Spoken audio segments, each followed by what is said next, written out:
জাতীয় পার্টি কোনো সময় ফ্যাসিস্টের দোষর ছিল না। আজকে যারা ফ্যাসিস্ট বলছে তারা তো সেদিন ছিল না। জাতীয় পার্টিকে একটা ট্যাগ দেওয়ার যে প্রবণতা আমরা সেটা লক্ষ্য করতেছি। দেখেন, আজকে আমরা জাতীয় পার্টির মাননীয় চেয়ারম্যান জনাব গোলাম মোহাম্মদ কাদেরের রংপুর ৩ থেকে মনোনয়ন সংগ্রহ করলাম। আজকে আমাদের প্রথম আত্মপ্রকাশ যে আমরা নির্বাচনে অংশগ্রহণ করতেছি। এখন নির্বাচনে অংশগ্রহণ করতেছি মানেই যে আমাদের শর্ত আছে কিছু।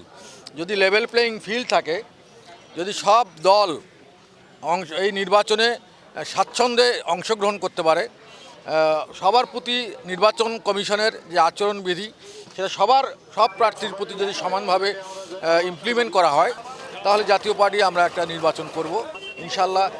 সেই নির্বাচনে জাতীয় পার্টি বরাবরের মতোই, এটা প্রিভিয়াস যে দৃষ্টান্ত আছে সেই দৃষ্টান্ত অনুসারে রেজাল্ট কিন্তু ওই রকমই হবে ইনশাল্লাহ। এখন অনেকেই বলতে পারেন যে আমরা জাতীয় পার্টির দূরকে অনেকে হানা দিয়েছে, সেটা তখনই প্রমাণ হবে। তখন প্রমাণ করাটা সুযোগ দিতে হবে। জাতীয় পার্টির যে জনসমর্থন হ্রাস পাইছে বা বৃদ্ধি পেয়েছে তার প্রমাণের হিসাবে তো একটা নির্বাচন, জনগণের মতামত, আমরা সঠিক প্রতিফলন চাই। হার্টের যত্নে বিশ্বসেরা ক্যানোলা তেল এখন বাংলাদেশে। এই ফ্যাসিস্ট নতুন একটা শব্দ আবির্ভাব। এই ফ্যাসিস্টের ডেফিনেশনটা এখনও ক্লিয়ার না। এটা কি ফ্যাসিস্ট কাকে বলে? এটাকে একদিকে বলে মানুষ স্বৈরাচার, অন্যদিকে বলে যে অনেক অ্যাব্রিভিয়েশন আছে। তা আমরা সেক্ষেত্রে জাতীয় পার্টির রোলটা তো আপনারা দেখেছেন। এই 5ই আগস্টের এই যে আন্দোলন বা এই আন্দোলনের সঙ্গে কারা কারা ছিল, আজকে যারা ফ্যাসিস্ট বলছে তারা তো সেদিন ছিল না। আপনি দেখবেন রংপুরের ইতিহাসে একমাত্র জাতীয় পার্টি যারা এই আন্দোলনের সপক্ষে, ছাত্রদের সপক্ষে প্রথম আমরা মিছিল করেছি, ব্যানার নিয়ে, লাঠিসোঁটা নিয়ে প্রথম জাতীয় পার্টি করেছে।